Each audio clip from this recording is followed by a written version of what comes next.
할렐루야. 오늘 출애굽기 3장 11절에서 4장 17절까지 지금 쭉 읽어보니까 지금 하나님이 모세를 지금 애굽 땅으로 보내서 이 백성들을 이끌려고 하는데 지금 모세가 계속 고집을 피우죠. 안 간다고, 못 가겠다고, 이 핑계 저 핑계. 막 하나님이 또 그 앞에서 이적을 또 보이시고 막 지금 계속 모세를 지금 설득하고 있습니다. 그 모습을 지금 봤습니다. 오늘 그 말씀 속에서 또 우리가 배워야 될 거 뭔지 잘 깨닫는 시간 갖기를 원합니다. 지난주에 하나님이 이제 모세를 바로에게 보내어 이스라엘 백성을 애굽에서 건져내게 할 것이다 라고 하셨습니다. 하나님께서 하셨어요. 근데 11절에 보니까 거절을 하죠. 계속 거절했죠. 지금 우리가 4장 17절까지 읽으니까 보니까 11절에 보니까 모세가 하나님께 아뢰되 내가 누구기에 바로에게 가며 이스라엘 자손의 애굽에서 인도하여 내리까 내가 누군데 나는 할 수 없다 그렇게 말하는 거죠. 그러니까 옛날에는 모세가 자신감이 충만했었죠. 40살 때 미디안 이 광야 오기 전에는 자신감이 충만해가지고 자기가 막 이제 총칼도 잘 쓰지 지식도 있지 막 이래서 그때 자신감이 있었어요. 40살 때는 막 세상 교육 다 받았지, 왕에서 받는 교육 다 받았지. 그러니까 무서울 게 없는 그 옛날 시절에 주의 일을 하려고 했는데 그때는 하나님이 모세를 부르시지 않았습니다. 그리고 도와주지도 않았어요. 그냥 사람을 죽여놓고 막 모래밭에 파묻었는데 들키게 만들고 막 이랬죠. 근데 이제 80세가 됐어. 지금 미디안 광야에서 40년을 막 양치기 하다가 어느새 늙어버렸어요. 80세. 이제 다 늙어갖고 힘도 없죠. 바보가 돼버렸어. 그 사람들이랑 대화도 많이 못했어요. 맨날 양치기 하니까 양이랑 놀고 양이랑 대화하고 이러니까 그런데다 애굽 말을 했단 말이에요. 이 모세가 이스라엘 말을 할 줄도 몰라요. 그러니까 이런 상태인데 이때 하나님이 가라고 하시니까 모세가 하나님 내가 누구간데 이 일을 하겠습니까? 나는 그런 일 못합니다 라고 하는 거죠. 그 다음에 12절에 보니까 또 하나님이 이르시되 내가 반드시 너와 함께 있으리라. 내가 그 백성을 애굽에서 인도해 낸 후에 너희가 이 산에서 하나님을 섬기리니 이것이 내가 너를 보낸 증거니라 그랬죠. 그러니까 나는 연약합니다. 나는 이 일을 못합니다 라고 지금 모세가 고백을 합니다. 그러니까 하나님이 내가 너와 반드시 함께 있을 것이다 라고 했습니다. 그러니까 네가 하는 게 아니다. 네가 하는 게 아니야. 네가 하는 게 아니라 내가 너와 같이 갈 것이다. 내가 이 일을 하겠다 라고 하나님께서 하시는 거예요. 이스라엘 백성을 애굽에서 인도해 낸 후에 너희가 이 산에서 하나님을 섬기리니 이제 이 산에서 너희들이 하나님 섬길 거야. 이것이 내가 너를 보낸 증거가 될 것이다 라고 딱 이제 그 증거까지 내가 얘기를 한다 라고 증거를 또 얘기합니다.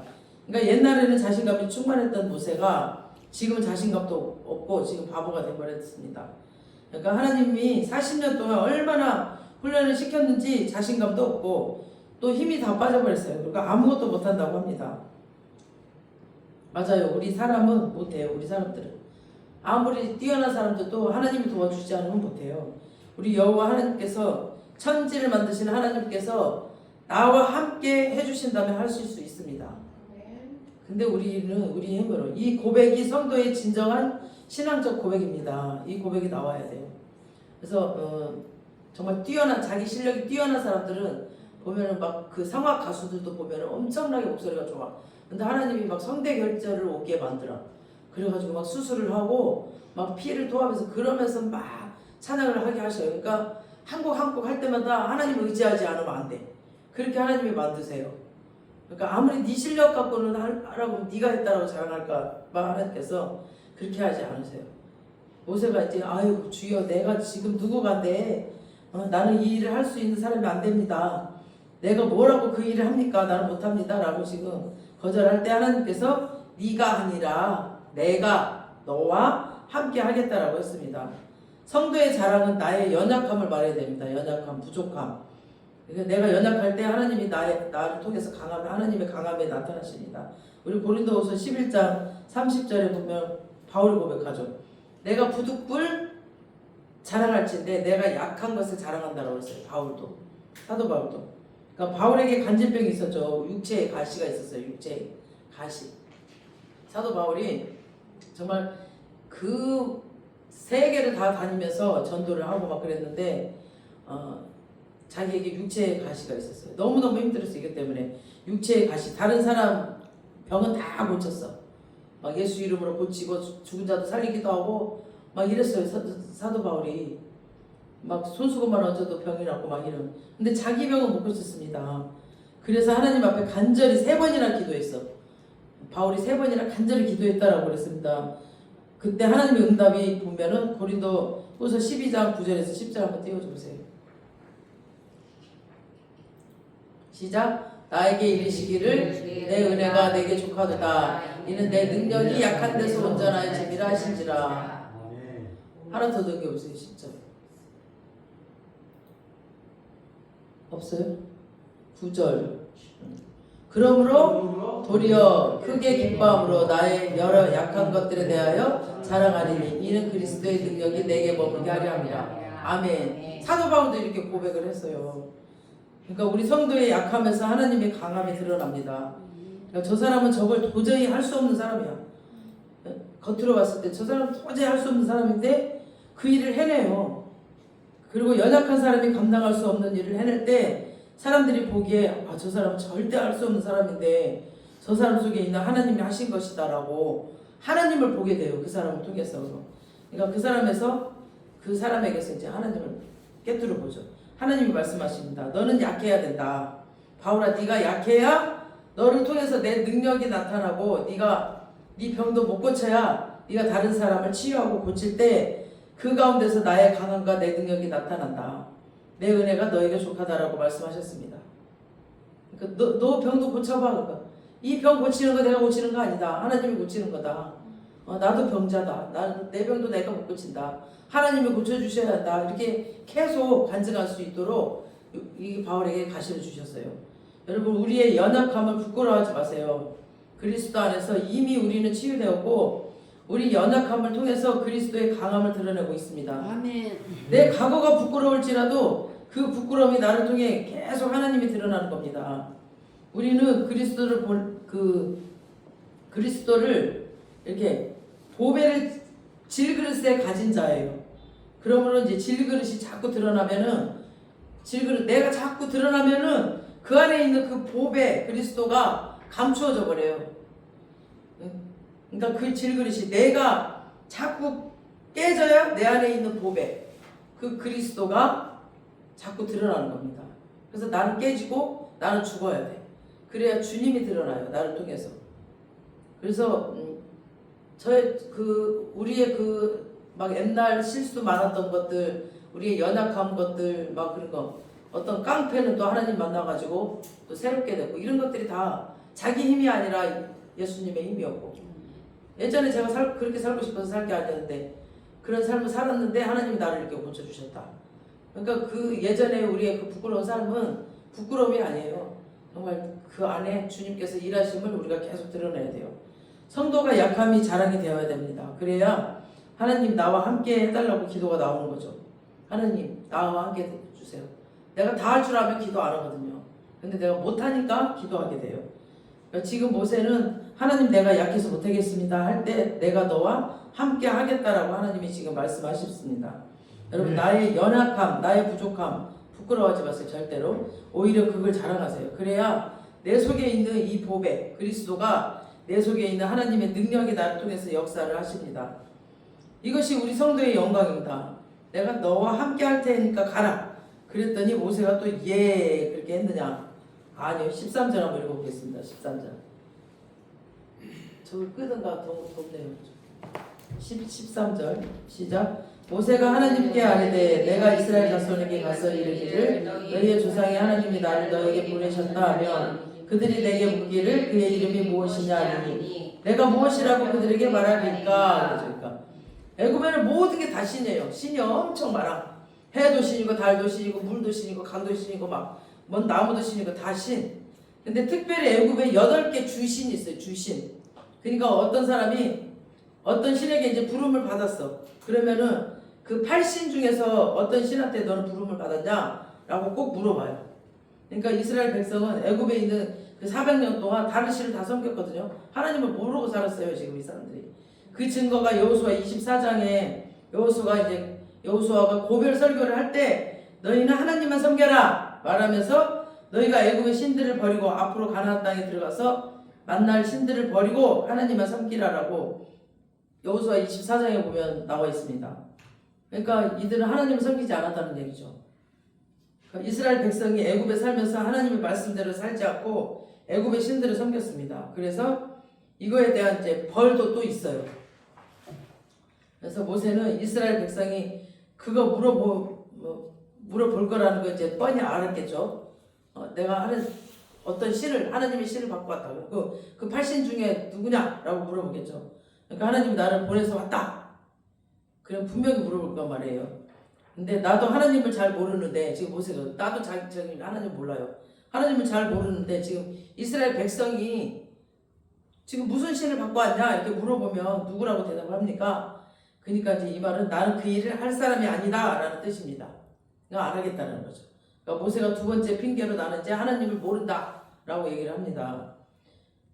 그 몰라서 못한다라고 하죠. 지금 그때 하나님이 자신을 두 가지로 또 가르쳐줘요. 우리 14절 보시겠습니다. 시작. 하나님이 모세에게 이르시되 나는 스스로 있는 자이니라. 또 이르시되 너는 이스라엘 자손에게 이같이 이르기를 스스로 있는 자가 나를 너에게 보내셨다라. 15절. 하나님이 또 모세에게 이르시되 너는 이스라엘 자손에게 이같이 이르기를 너희 조상의 하나님 여호와 곧 아브라함의 하나님 이삭의 하나님 야곱의 하나님께서 나를 너에게 보내셨다라. 이는 나의 영원한 이름이여 대대로 기억할 나의 증거. 지금 두 가지로 말했죠. 첫 번째는 뭐라고 했어요? 스스로 있는 자, 스스로 있는 자라고 그러죠. 이게 히브리어로 야훼예요. 야훼. 그러니까 아세르 야훼. 그러니까 야훼라는 말은 나는 존재한다. 아세르. 이거는 내가 스스로. 그러니까 이거를 두 개를 붙여보면 나는 존재한다. 내가 스스로 존재한다. 이런 뜻이에요. 그래서 이 말은 곧 나는 창조자이다 라는 뜻입니다. 모든 천지 만물을 하나님이 창조하셨죠. 말씀으로 다 창조하셨잖아요. 스스로 있는 게 아니라 하나님이 사람도 나무도 하늘도 꽃도 공기도 다 창조하셨어요. 하나님 한 분만 스스로 계셨습니다. 바울의 고백을 보시면 나의 나 된 것은 다 하나님의 은혜로 된 것이다 라고 고백을 하죠. 그러니까 자기가 한 게 아니라는 거죠. 지금 여러분이 여기까지 살아온 거, 지금 이 자리에 있는 거, 뭐 지금의 그 가족과 또 이렇게 가족이 된 거, 지금 하고 있는 일 모든 것 다 하나님의 은혜로 된 것입니다. 이게 우연히 된 거 아니에요. 하나님이 다 만날 사람 만나게 하시고 이렇게. 그러나 하나님은 하나님의 은혜로 된 것이 아니고 스스로 있는 분이라고 하셨어요. 하나님 자신은 스스로 계셨고 앞으로도 스스로 계실 분입니다. 하나님은 피조물이 아니죠. 나는 창조자다. 하나님은 창조자예요. 창조하신 분. 다음 15절에 보면 하나님이 나는 너희 조상의 너희 하나님이라고 그랬죠. 아까 읽었죠. 창조주 하나님이 너희 조상의 하나님, 아브라함의 하나님, 이삭의 하나님 막 그랬죠. 너희에게 가나안 땅을 주겠다고 약속했던 그 하나님이고 그 하나님이 나를 너희에게 보내셨다라고 얘기를 하라는 거죠. 그러니까 바로에게 가서 내 백성을 보내라 그러면 바로가 이제 한 번에 바로 보내주지는 않을 것이다. 그래서 15절에서 22절까지 쭉 보면 뭐라고 한다면 이제 바로 왕이 너희를 보내지 않을 것이고 나는 그들을 진치할 것이다. 그러니까 강손을 들어서 그들을 내가 칠 것이고 그들이 몇 대 맞고 나면은 내 백성을 보낼 것이로되 너희가 빈손으로 나오지 아니하고 은폐물과 그랬죠. 마지막 절에 은폐물과 금폐물과 막 의복을 구하여 다 가지고 나오게 될 것이다 라고 말씀하셨습니다. 이게 하나님의 자신감이에요. 하나님께서 이렇게 하실 거라고 미리 지금 예언을 하시는 거예요. 그러니 불안해하지 말아라 보세요. 내가 세상을 운행할 것이다. 너희가 이 산에서 나를 섬길 것이라고 바로왕이 지금 안 보내줄 것이다. 내가 이렇게 이렇게 역사해 줄 것이라고 내가 다 말해주고 있는데 왜 못 믿느냐? 가라라고 말했어요. 근데 또 4장 1절에 보세요. 세 번째 모세의 거절입니다. 4장 1절에 뭐라고 거절을 하는지 시작. 모세가 대답하여 이르되 그러나 그들이 나를 믿지 아니하며 내 말을 듣지 아니하고 이르기를 여호와께서 내게 나타나지 아니하셨다 하리이다. 그러니까 내가 다 지금까지 하나님 얘기한 거 다 설명해도 이스라엘 백성이 무슨 소리 하냐고 에이 그게 무슨 소리야 그러면서 안 믿으면 어떡해요. 그런 거죠. 내가 무슨 능력이 있는 것도 아니고 내가 아무리 떠들어도 이스라엘 백성이 한 개도 믿지도 않고 내 말을 듣지 않으면 그때는 어떻게 해요? 아무 소용 없잖아요. 그러니까 하나님께서 세 가지 권능을 주십니다. 지금 권능을 또 주셨어요. 창세기부터 이렇게 출애굽 지금 여기 4절까지죠. 여기 4절까지 보면은 성경에 능력을 행했다라는 사람 없어요. 다 하나님께 도와주셨지만 이런 막 기적 능력을 행한 사람 없어. 아브라함 보세요. 이삭, 야곱, 요셉 뭔가 능력을 행하지는 않았어요. 그런 능력, 기적 그런 걸 행하지 않았어요. 그러니까 하나님을 증거하는 일에 사용하라고 하나님이 모세에게 처음으로 3가지 능력을 주셨습니다. 야, 나는 이런 하나님을 믿어라고 하나님을 증거하라고. 출애굽 4장 2절부터 쭉 보니까 네 손에 있는 것이 무엇이냐 그랬죠. 그랬더니 이 지팡이입니다. 그걸 땅에 딱 던져봐라. 그랬더니 땅에 던지니까 뱀으로 변해버렸어. 뱀은 애굽 왕의 그 애굽의 그 신이에요. 신을 상징합니다. 우리 4장 3절 보세요. 4장 3절 시작. 여호와께서 이르시되 그것을 땅에 던지라 하시매 뭐 땅에 던지니 그것이 뱀이 된지라. 모세가 뱀 앞에서 피했다고 그랬죠. 갑자기 지팡이가 막 뱀으로 변하니까 무서워가지고 이 피해 도망가 버리니까 깜짝 놀랐겠죠. 그랬더니 하나님이 또 그 뱀의 꼬리를 잡으라는 거예요. 꼬리를. 뱀의 꼬리를 잡으면 어떻게 해요? 막 물다가 확 물어버리죠. 뱀은 원래 이게 머리를 잡아야 되거든요. 그 뱀 잡는 사람들은 뭐 머리를 잡아요. 그래야 물지 않거든. 그게 정상인데 하나님이 꼬리를 잡으라고 하셨어요.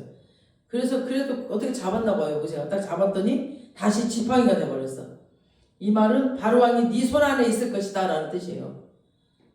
그런 뜻으로 지금 이런 기적을 행하신 거예요. 하나님의 목적은 한 가지입니다. 하나님이 되심을 내가 하나님이다. 내가 창조주 하나님이다. 이거를 증거하기 위해서 하나님이 기적을 행해 주셨습니다. 그러니까 어떤 사람들은 막 자기가 높아지려고 기적 주세요, 능력 주세요 그러는데 자기 이름을 날리려고 그러면 안 주셔. 이거 하나님 이름을 높이고 뭔가 구원의 일을 하기 위해서 하나님께서 그때그때 이렇게 기적을 베푸십니다. 그래서 이스라엘 12제자들이 왜 전도하러 갔을 때 병을 고치고 막 귀신을 쫓아내고 막 그런 기적을 베푸셨죠. 그들에게. 마가복음 우리 16장 맨 끝에 한번 보세요. 마가복음 16장 19절에서 20절 한번 띄워줘 보세요. 아까 그 뒤에 한 번 더. 한 번 더. 시작. 주 예수께서 말씀을 마치신 후에 하늘로 올려지사 하나님 우편에 앉으시느니라. 또 눌러주세요. 제자들이 나가 두루 전파할세 주께서 함께 역사하사 그 따르는 표적으로 말씀을 확실히 증언하십니다. 아멘. 이렇게 또 계시록 10장에도 보면은 너희가 예언하는 삶을 살면은 그 증거의 삶을 살면 내가 모세의 능력과 엘리야의 능력을 주겠다라고 하셨어요. 그러니까 지금 모세도 처음부터 능력 있는 사람이 아니라 지금 하나님의 일을 하기 위해서 하나님을 다른 사람들에게 이렇게 나타나기 위해서 기적을 주셨습니다. 그 능력을 주셨어요. 우리가 기도할 때 하나님 내가 복음을 전할 수 있는 자로 세워주시고 이 복음을 전할 때 주님의 능력이 나타나게 하나님 되심을 증거하여 주시옵소서라고 이렇게 기도하시기 바랍니다. 그렇게 기도해야지 개념 없이 막 전도도 복음도 전하지 않으면서 하나님 내게 능력 주시옵소서 그러면 하나님이 능력을 안 주십니다. 우리가 정말 하나님이 증거할 때 그때. 그 다음 6절에 다른 능력을 줬죠. 우리 6, 7절을 한번 읽어보겠습니다. 시작. 여호와께서 또 그에게 이르시되 내 손을 품에 넣으라 하시매 그가 손을 품에 넣었다가 내어보니 그의 손이 나병이 생겨 눈같이 된지라. 이르시되 내 손을 다시 품에 넣으라 하시매 그가 다시 손을 품에 넣었다가 내어보니 그의 손이 본래의 살로 되돌아왔더라. 레위기 13장 14장에 보시면은 이제 레위기 13장에는 이게 피부병에 대한 그런 그 진단법이 나옵니다. 그 다음에 이제 14장은 이제 그 진단법을 다 진단한 다음에 다 나았을 때 집에서 어떻게 살 것인지. 그러니까 흠없는 어린 순양 2마리와 뭐 어린 암염소를 뭐 이렇게 막 드려라. 제사로 드려라. 그리고 뭐 그의 옷을 빨고 모든 털을 밀고 물로 몸을 씻어라. 막 이런 집에서 해야 될 그런 방법이 14절에 나와요. 근데 진짜 이스라엘 백성들이 알고 싶은 건 뭘까요? 그런 방법들이 다 나오는데 그러니까 문둥병이 어떻게 나왔을까? 그게 제일 궁금하겠죠. 문둥병이 어떻게 나왔을까? 이스라엘 백성들이. 그런데 옛날에나 지금이나 문둥병이 낫는 방법이 없었습니다. 그러니까 에이즈하고 비슷해요. 에이즈하고. 그냥 예수님이 말씀하셨을 때 그때는 고쳐졌는데 정말 이렇게 어떤 방법으로도 어떤 뭔가를 써서 낫지 않았어요. 그런데 손을 넣어라 했더니 문둥병이 되어버렸어. 또 손을 빼니까 낫고. 이걸 지금 백성들에게 보여주면 이제 지팡이가 뱀이 되는 거는 정말 안 믿을지라도 그거 뭐 저기 애굽에 사는 그 술객들도 그 다 하니까 그런 마술을 막 부렸거든요. 애굽에 사는 그 술객들이. 그러면서 안 믿을지라도 지금 이 두 번째 이적은 믿을 것이다. 문둥이가 나왔다라는 건 그 시절에 이제 문둥병이 생겼다가 나왔다 하면은 그건 진짜 네가 말하는 그 하나님만이 하실 수 있는 일이고 진짜 모세가 하나님이라는 분으로부터 지금 부름을 받았구나. 진짜이구나. 아 얘가 진짜 뭐 하나님이라는 그 신한테 부름을 받는 게 맞네? 라고 이렇게 믿게끔 하는 겁니다. 다음 세 번째 능력 보세요. 세 번째 능력은 9절 시작. 그들이 이 두 이적을 믿지 아니하며 내 말을 듣지 아니하거든 너는 나일 강물을 조금 떠다가 땅에 부으라. 내가 떠온 나일 강물이 땅에서 피가 되리라. 이렇게 세 가지 능력. 이제 물을 나일 강에서 떠오면 피가 되는 거. 이렇게 세 가지 능력 기적을 행하도록 지금 모세에게 주셨습니다. 그러니까 지금 5절에서 9절까지 쭉 모세 말을 믿게 하려고 지금 이 기적을 주셨거든요. 하나님이 능력을 너 해봐라 해보고. 그러니까 모세 자신도 지금 깜짝 놀랐어. 오 이런 일이 있나? 이렇게 놀랐어요. 근데 하나님을 믿게 할 필요가 있기 때문에 이 기적을 행하셨습니다. 그러니까 처음 교회에 온 초신자라면은 아마 한 달만 진짜 딱 주님을 믿고 진짜 막 주님한테 매달리고 기도하면은 정말 이런 응답을 주시고 능력을 주세요. 그리고 이런 기적을 행하게 하셔. 성경을 보면은 하나님이 하나님 당신을 증거하기 위해서 기적을 사용하신다라고 했습니다. 그러니까 우리는 이제 오래됐으니까 그거 지나고 초신자들이 그래야 믿음을 가지기 때문에 이런 기적을 하나님 보여주셔. 그래서 왜 믿음이 약한 사람들, 몰랐던 사람들이 자기가 뭔가 병이 나았다거나 뭔가 기적을 체험하고 막 하나님을 깊게 만나고 그러잖아요. 그런 일이 있어요. 저는 뭐 아프거나 그러지는 않았지만 주님이 기적을 베푸셨어요. 막 갑자기 병자를 보내주셔가지고 그냥 말씀을 읽어줘라. 그래 말씀을 읽어줬더니 그 사람이 그 암 환자인데 설사를 계속 했었거든요. 막 1분에 한 번씩 해서 기저귀를 차고 왔던 사람들 설사가 딱 멈춰버렸어요.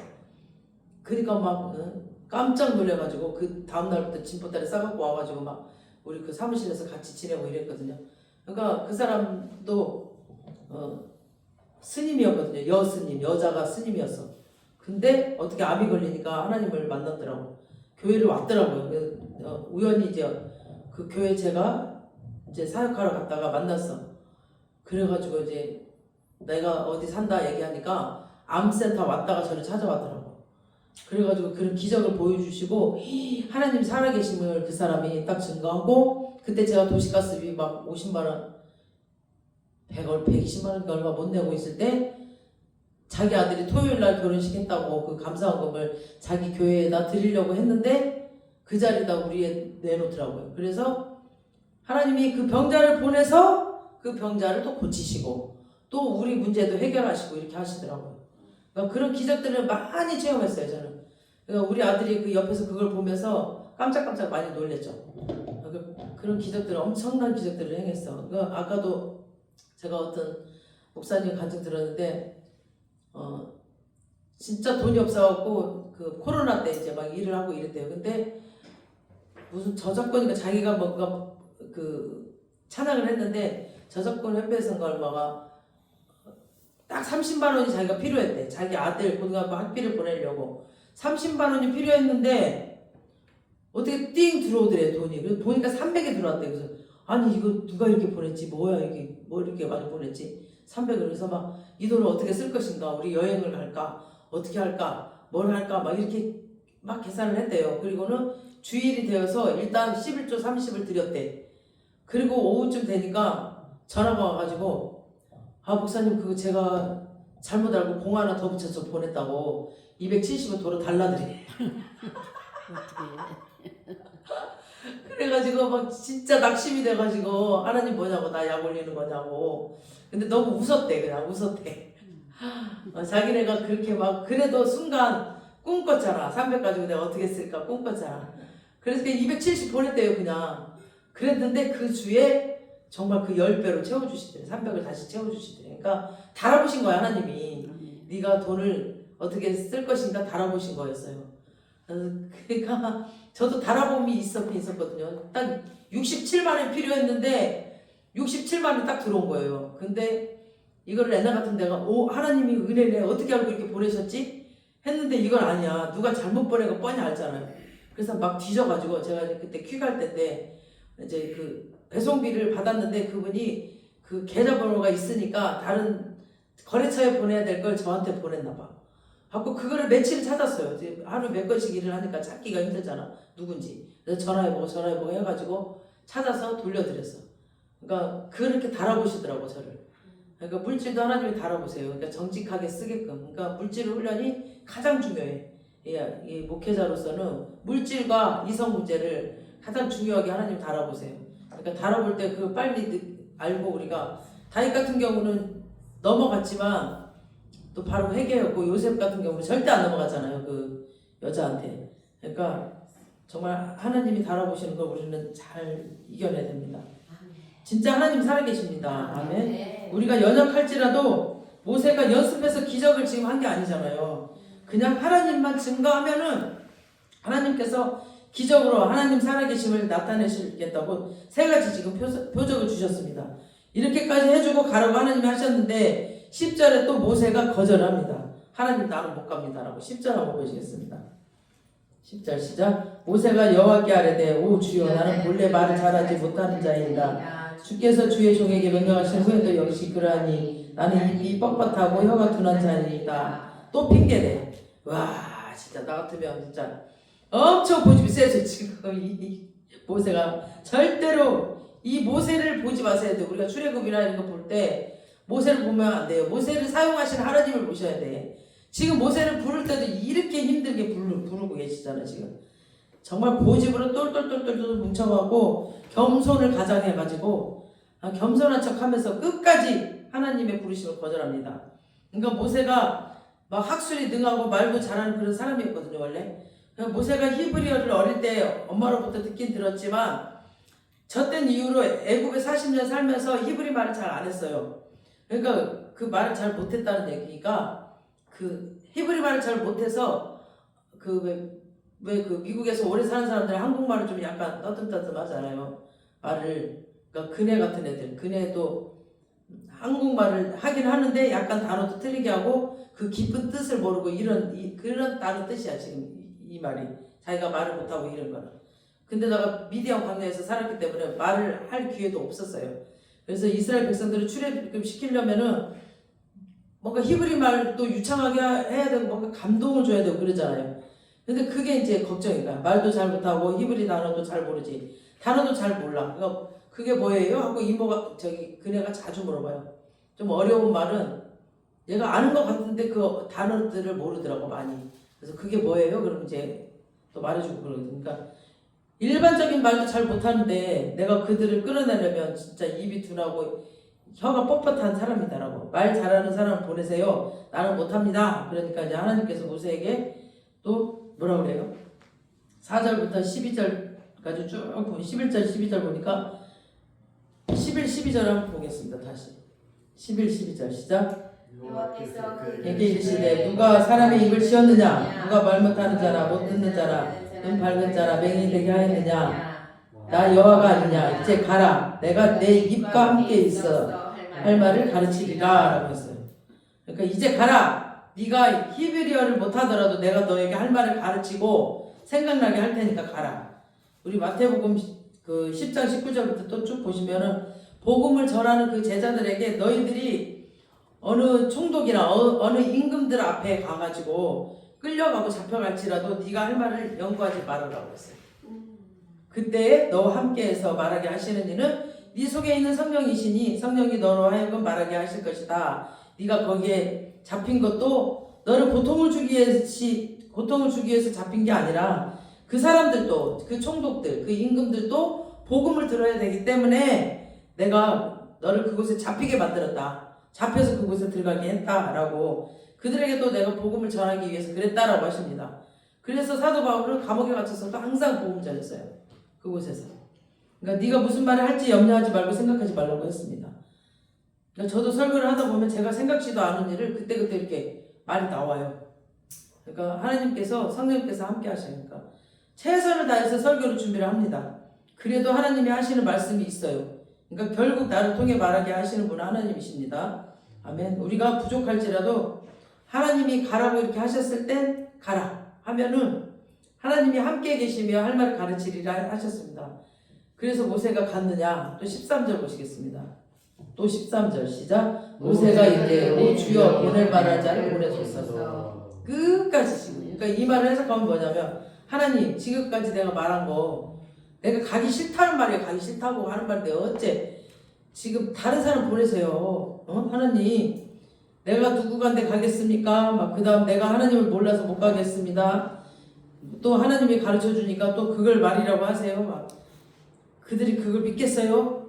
그러면서 또 내가 능력이 없어서 못 가겠습니다. 또 그래서 능력을 또 줬더니 나는 말을 또 잘 못합니다. 이렇게 계속 거절하고 말했으면 하나님 눈치 좀 채세요. 눈치 좀. 내가 가기 싫다는 거라니까 껍을 이제 또 켜요. 왜? 껐다 켰다 하면 안 돼. 그냥 꺼는 겁니다. 나는 가기 싫다 그 소리예요. 가기 싫다고 안 가겠다는 거예요. 주여 나 아니어도 젊고 능력 있는 애들 많은데 왜 하필 지금 나 다 늙은 빠진 나를 왜 나한테 그러십니까? 그러니까 하나님이 내가 너를 사명자로 쓰겠다고 어릴 때 너희 엄마한테 내가 약속을 했기 때문이다. 창세전에 너를 택했기 때문이다. 하나님 그렇게 말씀하셔요. 그러니까 하나님의 은사와 부르심에는 후회하심이 없기 때문입니다. 그러니까 우리가 생각할 때 나 같은 걸 도대체 왜 쓰시려고 나를 끝까지 붙드나? 이렇게 연약한 자를 왜 자꾸 끝까지 다른 일을 못하게 막으면서까지 목사를 하게 하시려고 하나? 막 이해를 못해줘. 그런 사람들 많아요. 근데 하나님이 약속을 하셨고 택했단 말이에요. 그 사람을 쓰기로. 그래서 참 귀한 거예요. 귀한 거. 그러니까 네가 이뻐서 그런 게 아니고 네가 없다고 안 되기 때문에도 아니야. 네가 없다고 안 되는 거 그런 거 아니야. 내가 약속했기 때문이다 라고 그러는 거죠. 그리고 다음 주에 이제 사장이 17절부터 이렇게 다음 주에 보면은 하나님이 모세를 죽이려고 했어요. 진짜 참다 진짜 하나님이 죽이려고 했어. 그러니까 하나님은 모세 없어도 됩니다. 막 어느 교회 가면 그러잖아. 아이고 나 없으면 안 돼. 안 돌아가. 막 이런 사람들 있어. 착각하지 말라고 그래요. 얼마든지 많아. 얼마든지. 목사도 권사도 집사도 다 없어지더라도 하나님이 되면 되는 겁니다. 아멘. 정말 어린아이를 데려다 놓고도 하나님이 쓰셔요. 하나님이 하고자 하면. 그러니까 우리가 하나님 뜻대로 살기를 원한다면은 하나님의 교회는 됩니다. 아멘. 하나님이 일하시기 때문이에요. 하나님이 일하시기 때문에 되는 겁니다. 하나님이 나를 통해서 일하시는 것은 내 복이에요. 내 복. 나를 통해서 일하신다는 게 내 복이에요. 아멘. 정말 하나님 끝까지 모세를 설득합니다. 그래서 너 미디안에서 지금 양이나 하다가 죽어라 하지 않고 나 같으면 야 이놈 자식아 그래 그냥 끝까지 그것만 하다 죽어라 그러겠어. 근데 14절에 뭐라고 그랬어요? 14절에 시작. 여호와께서 모세를 향하여 노하여 이르시되 내 이사람 내 형 아론이 있지 아니하냐 그가 말 잘하는 것을 내가 아노라 그가 너를 만나러 나오라니 그가 너를 볼 때에 그의 마음에 기쁨이 있을 것이다. 야 이놈아 그렇게 말을 못 알아듣느냐 막 이러면서 네 형 아론이 말 잘하는 것을 내가 아노라 그가 너를 만나러 올 것이고 아론이 너를 볼 때 아론의 마음에 기쁨이 있을 것이다 라고 지금 얘기하죠. 그래서 내가 네 입에 말을 담아주겠고 너는 그 말을 아론에게 하라는 거죠. 그러니까 건너 하는 것이 아론이 백성에게 말할 것이다. 그 16절에 또 끝에 보니까 너는 그에게 하나님같이 되리라. 우리 16절 한번 보시겠습니다. 16절 시작. 그가 너를 대신하여 백성에게 말할 것이니 그는 내 입을 대신할 것이요 너는 그에게 하나님같이 되리라. 그러니까 이제 그가 너를 대신하여서 하나님이 모세한테 말하면 모세는 아론한테 말해. 그럼 너를 대신해서 아론이 백성들에게 말하겠다는 거죠. 그러면서 너는 그에게 하나님, 아론에게 하나님처럼 될 것이다 라는 거죠. 그게 무슨 말이냐면 신이 나와서 직접 이렇게 계시하지는 않잖아요. 선지자나 사도를 통해서 하나님이 말씀하시듯이 하나님께서 전면전에 나서지 않으시고 사람을 통해서 일하시고 그 사람이 백성들 앞에서 하듯이 너는 신처럼 뒤에서 말하고 아론한테 내가 말한 걸 말하고 아론은 네 말을 받아서 백성들 앞에서 말하게 될 것이다. 능력도 아론에게 내가 줄 테니까 아론이 일하게 해라 라고 하시는 겁니다. 그러니까 하나님이 마지막으로 이제 책망하시면서 말씀하실 때 모세가 더 이상 이제 거절을 하려고 해도 더 이상 거절할 수가 없어서 지팡이를 들고 이제 그의 아내와 아이들을 데리고 이제 나귀에 태우고 애굽으로 그때서야 가는 겁니다. 이 처량한 모세의 모습, 결국 모세가 선교사로 이제 결국 나가죠. 그 시대에 일하고 싶어서 일한 게 아니죠. 지금 모세가. 지금 모세가 엄청난 모세오경도 썼고 이랬지만 이게 다 모세가 잘나서 한 게 아니라니까요. 이렇게 아주 하나님이 이 고집센 모세를 설득해가지고 이렇게 하나님의 그 오래 참으심과 그 설득 때문에 정말 이 모습을 보면서 내가 모세이고 여러분이 모세입니다. 그죠? 우리도 보면은 나된 것이 하나님의 은혜입니다. 네. 목사 안 하겠다고 막 사역 못 하겠다고 막 고집 피웠지만 결국 우리가 이 자리까지 오게 된 것도 하나님께서 정말 죽이시면 벌써 죽였을 텐데 야 말 안 들으면 그냥 너 아니라도 해 하고 죽였을 텐데 끝까지 설득하셔서 정말 친절하게 기다리고 인내하면서 설득해 주시고 이끌어 주시고 내가 너를 사랑한다라고 하시면서 그냥 어느 날 보니까 이 가시면류관을 써갖고 피가 이렇게 떨어지는데 그 눈에 눈물이 가득 차가지고 저를 쳐다보면서 그 피를 줄줄줄 흘리면서 내가 너를 사랑한다 이러시는데 진짜 미치겠더라고. 그렇게 사랑하시는 분. 그러면서까지 저를 설득하시고 이런 저는 그런 환상을 또 봤거든요. 그렇게 피를 흘리면서 그렇게 사랑한다라고. 나를 사랑하는 분은 정말 그런 예수님 한 분밖에 없으십니다. 네가 해라 막 이렇게 한 발 한 발 또 이끌어 가셔. 그렇게 따라가다 보니까 여기까지 온 겁니다. 또 막 뭔가 뭘 해라 그랬을 때 바로 하지 않아. 우리는 막 100,000번 재고 또 재고 막 이러잖아요. 그러니까 모세가 한 가지 받은 벌이 있는데 그게 뭐냐면은 모세가 한 가지 받은 벌이 있어요. 모세가 가는 사역지마다 자기보다 갑절로 고집이 센 사람들을 만났어요. 이스라엘 백성이 정말 강팍하게 할 때마다 모세가 엎드려서 기도했어요. 모세는 이 땅에 제일 온유한 자라고 했죠.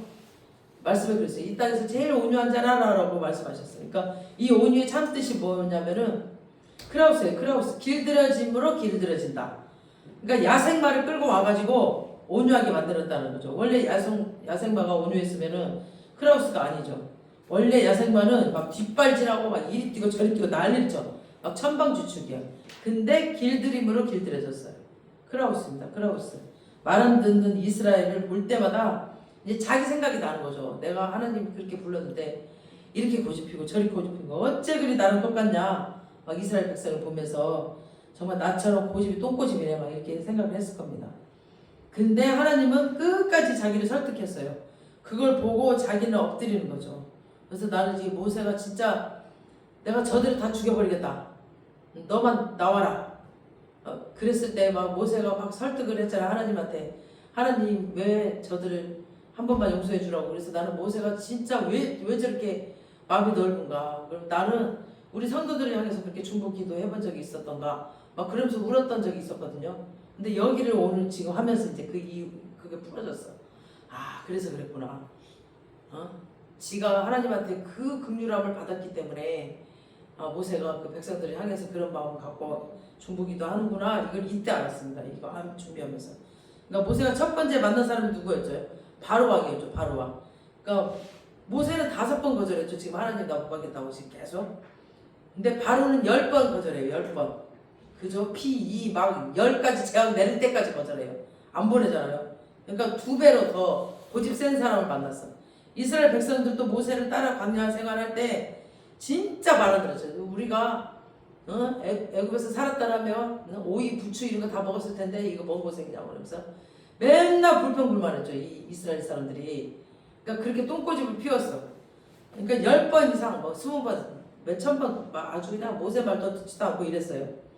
그러니까 모세가 받는 벌이에요 이게. 그러니까 하나님 앞에 엄청난 고집을 피운 모세가 그의 사역지에서 만나는 사람마다 고집불통의 사람들을 만났습니다. 그러니까 모세가 이를 악물고 끝까지 그들을 하나님 백성으로 인도를 합니다.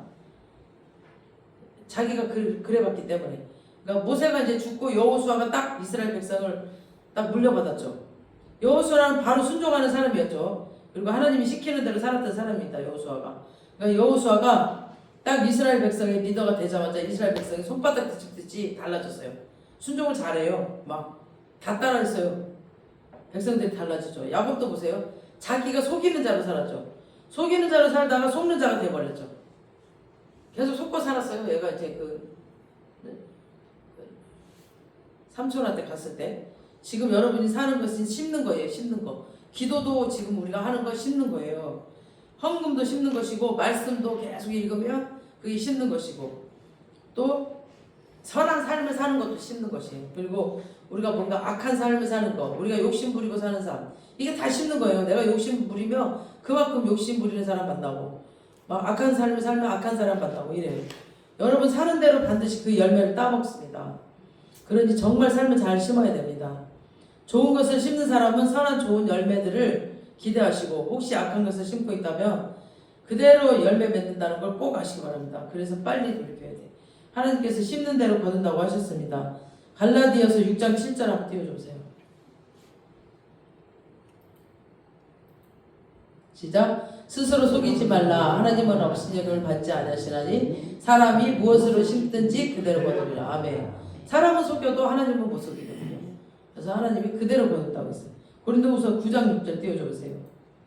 시작. 이것이 적게 심는 자는 적게 거두고 많이 심는 자는 많이 거둔다는 말이로다. 아멘.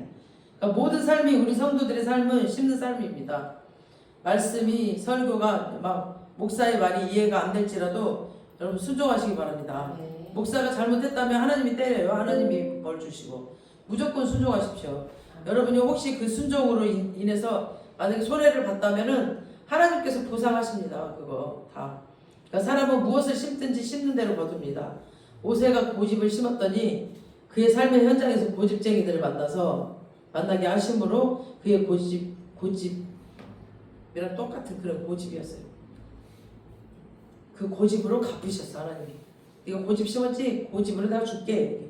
그럴지라도 모세는 하나님의 축복을 받고 살았습니다. 그래도 끝까지 하나님께 순종했으니까 그 다음부터는. 그래서 여러분 모든 삶을 하나님 앞에 순종하는 삶으로 하나님께 기쁨이 되는 여러분 되시길 주님의 이름으로 축원합니다. 아멘.